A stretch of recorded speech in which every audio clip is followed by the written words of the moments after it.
Kisah dahulu kala di Jawa Timur berdirilah dua buah kerajaan bernama Kerajaan Jenggala yang dipimpin oleh Raja Jayanegara dan Kerajaan Kediri yang dipimpin oleh Raja Jayangrana. Dahulunya kedua kerajaan tersebut berada dalam satu wilayah yang bernama Kahuripan. Sesuai pesan pendahulunya, kedua kerajaan tersebut harus disatukan kembali melalui ikatan pernikahan untuk menghindari terjadinya peperangan antara mereka.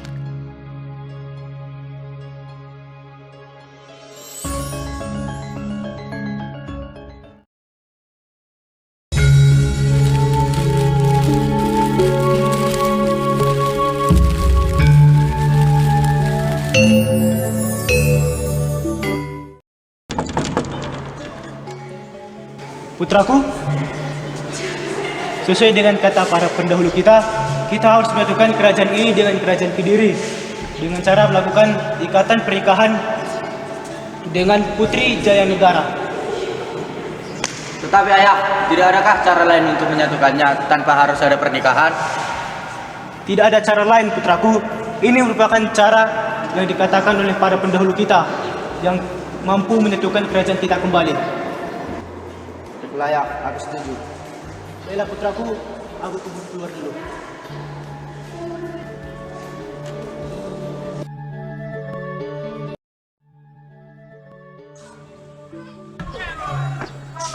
Putriku, apa yang sedang kamu lakukan? Ayah, aku sedang melihat pemandangan di sini. Sangat sejuk rasanya berada di sini. Putriku, para pendahulu pernah berkata bahwa kerajaan kita dengan kerajaan Jenggala dapat dipersatukan. Baguslah kalau dapat dipersatukan. Tapi, bagaimana caranya? Caranya adalah melakukan ikatan pernikahan antara dua kerajaan. Untuk itu, apakah kamu bersedia menikah dengan putra kerajaan Jenggala? Baiklah ayah, kalau harus begitu. Baiklah putriku, ayah pergi dulu. Akhirnya Panji Asmarabangun dinikahkan dengan Dewi Sekartaji, dan mereka tinggal di kerajaan Jenggala.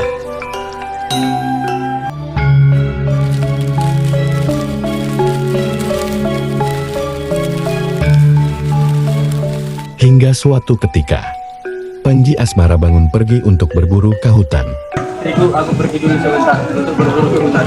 Baiklah, berhati-hatilah dan segera. Melihat Panji Asmarabangun yang pergi meninggalkan kerajaan, kerajaan pun kemudian terjadi peperangan antara kerajaan dengan para musuh.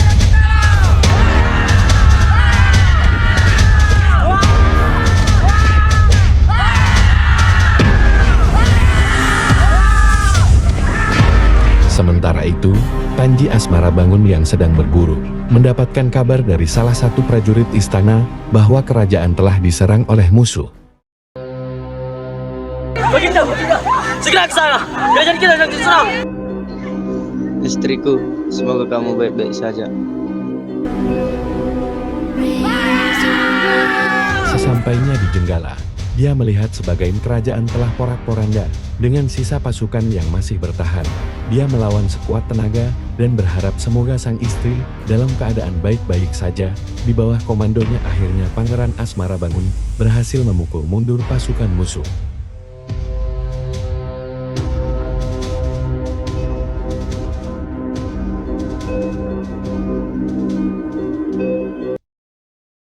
Seorang diri melakukan pelarian, membuat Dewi Sekartaji bingung dengan nasibnya, hingga sampailah dia di sebuah rumah milik janda kaya bernama Nyai Intan. Bagaimana ini?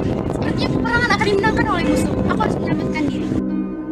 Bagaimana ini? Aku harus berbuat apa? Kemana aku harus pergi? Sepertinya aku harus menjumpai pemilik rumah itu.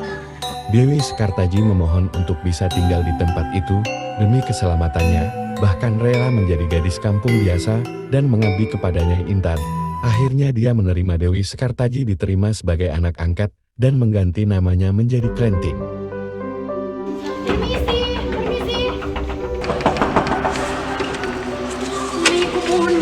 Mohon izin tinggal di sini. Aku sangat membutuhkan tempat berlindung. Baiklah, saya akan menerimamu tinggal dan menjadi anak angkat. Tapi, kau harus mengganti namamu menjadi Klenting. Baiklah, Nyai.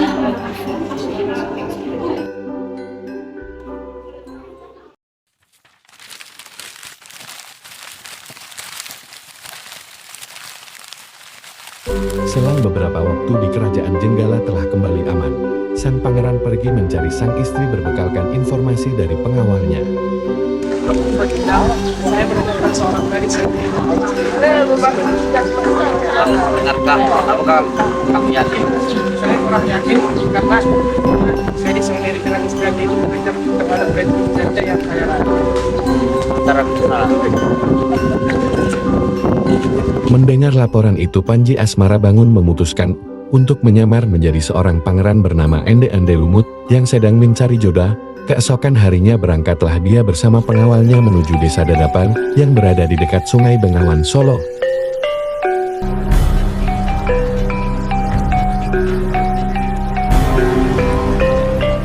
Ketika sampai di tepian Sungai Bengawan Solo, sang pangeran dihadang dan diserang oleh Yuyu Kangkan. Terjadi pertempuran antara Ende Ande Lumut dan Yuyu Kangkan. Akhirnya pertarungan pun dimenangkan oleh Ende Ande Lumut.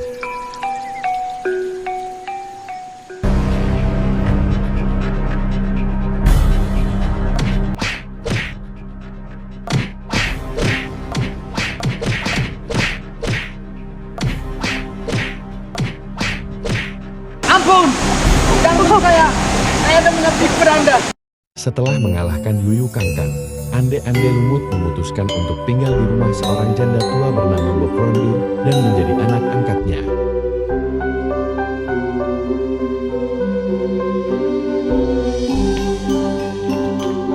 Apa yang kamu lakukan, anak muda? Kamu terlihat sangat lelah. Aku akan mengajakmu ke rumahku dan menjadikanmu menjadi anak angkat. Beberapa hari kemudian, dia memerintahkan pengawalnya untuk membuat sayembara tentang pencarian jodoh. Pergi dan beritakanlah sayembara ini kepada masyarakat.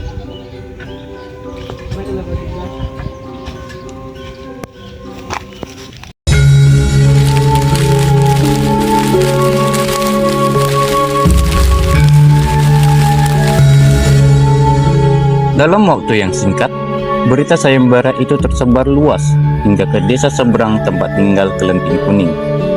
Mendengar berita itu, betapa senang hati Kelenting Merah dan Hijau. Mereka pun berencana akan berdandan secantik mungkin untuk menaklukkan sang pangeran tampan. Kak, di desa seberang sedang ada sayembara tentang seorang pangeran yang mencari jodoh. Mari kita ikut, Kak.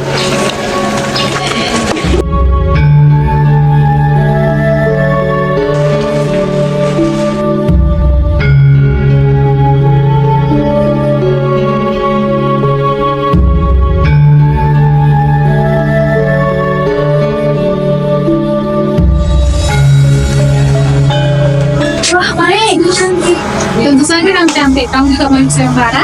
Kamu percaya dengan hijau? Kalian saja dia tidak punya. Bagaimana berjodoh dengan pangeran?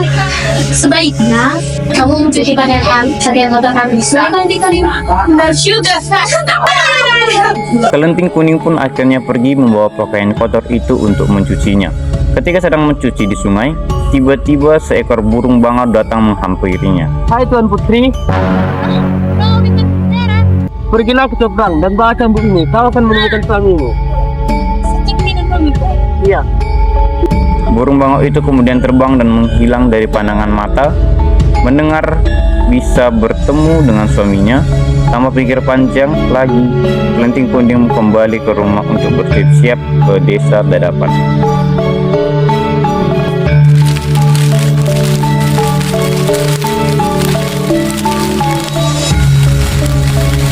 Sementara itu, ketiga saudara dan ibu angkatnya telah berangkat terlebih dahulu menuju tempat sayembara. Tidak ada satupun perahu yang nampak di tepi sungai itu.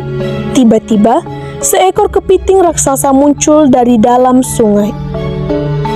Hai kepiting raksasa, Bapak kamu membantu kami menyeberangi sungai ini? Tentu saja. Tapi kalian harus memenuhi satu syarat. Apakah syarat ini kepiting? Kalian- Syaratnya kami akan memenuhi. Kalian harus mencium tangan.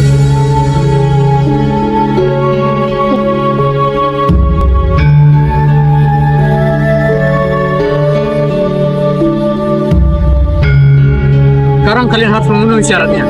Akhirnya, ketiga bersaudara itu menerima persyaratan Yuyu Kangkan. Tak lama, Kelenting Kuning pun tiba di tepi sungai. Ketika Yuyu Kangkang mengajukan persyaratan yang sama, Kelenting Kuning menolaknya. Yuyu, aku ingin engkau membantuku untuk menyeberangi sungai. Aku tidak mau. Kamu harus menciumku terlebih dahulu. Tidak, aku tidak mau menciummu. Ampun, saya akan menyeberangkan Anda.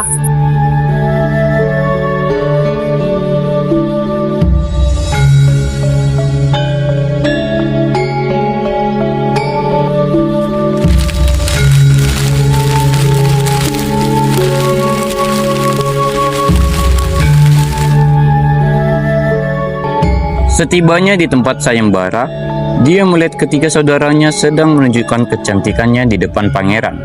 Namun tak seorang pun yang dipilihnya oleh Ande-Ande Lumut. Bagaimana Pangeran? Apakah Anda tertarik pada salah satu dari kami? Maafkan aku, tapi tidak ada satupun dari antara kalian bertiga. Kenapa? Apa kami kurang cantik? Kalian bertiga memang cantik, tapi tidak ada satupun yang aku pilih dari antara kalian tiga. Hai gadis berbaju kuning, kemarilah. Aku menjadikan gadis ini menjadi permaisuriku. Dengan wajah kesal, Nyai Intan mempertanyakan alasan Ande-Ande Lumut kenapa memilih Kelenting Kuning yang mana dia hanya seorang gadis yang tak jelas asal-usulnya. Tapi Pangeran, mengapa engkau memilih Kelenting Kuning? Mengapa tidak salah satu dari putriku saja yang memiliki asal-usul yang jelas? Nyai Intan, ketahuilah bahwa ketiga dari putrimu ini telah mencium Yuyu Kangkang, sedangkan gadis berbaju kuning ini tidak mencium Yuyu Kangkang. Yuyu Kangkang, jelaskan pada mereka tugas apa yang kau emban setelah aku mengalahkan waktu itu. Baiklah, Pangeran. Aku adalah makhluk yang tugaskan untuk memberikan ujian kepada mereka-mereka yang ikuti sayembara. Dan benar, mereka bertiga telah mencium capitku. Ande-Ande Lumut membongkar penyamarannya bahwa dia sebenarnya adalah Panji Asmara Bangun. Barulah Kelenting Kuning sadar. Akhirnya sepasang suami istri yang saling mencintai itu bertemu kembali. Maaf Banda, aku hanya berniat untuk bersikap, tapi aku tersisa. Tidak apa istriku.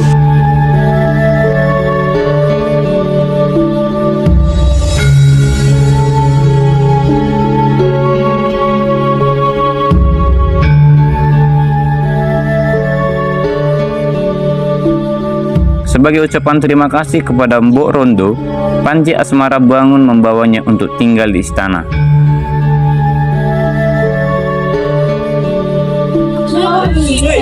Mbok, terima kasih atas kebaikanmu selama ini. Sebagai pembalasannya aku ingin mengajak Mbok ke balik istana. Baiklah,